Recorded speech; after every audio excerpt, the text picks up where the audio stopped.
งสดปากเขาหาใส่เราจะมาเปียกปาก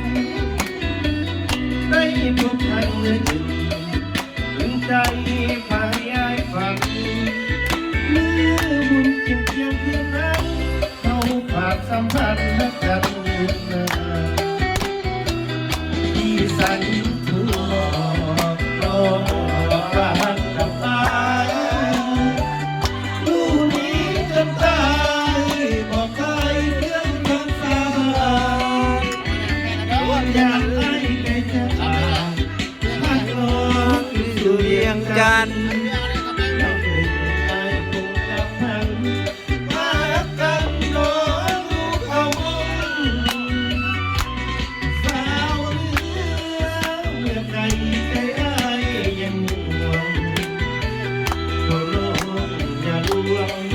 อย่าลวงไอ้เลยนง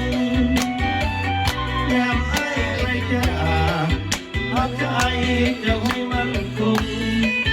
อย่าลืมเสียงเพลงของทรงผู้ยอดชมเราเก่งเขาว่ายกมาแรงเด้อมาเด้อมาเด้อมาเด้อมาได้มาได้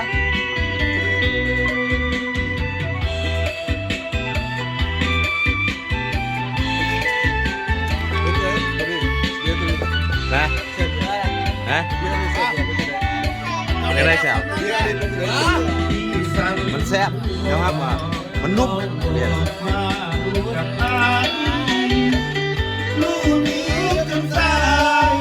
บอกใครเรื่องคำสาบานยามไอ้ใครจะพักน้องขึ้นสู่เลี้ยงจันทร์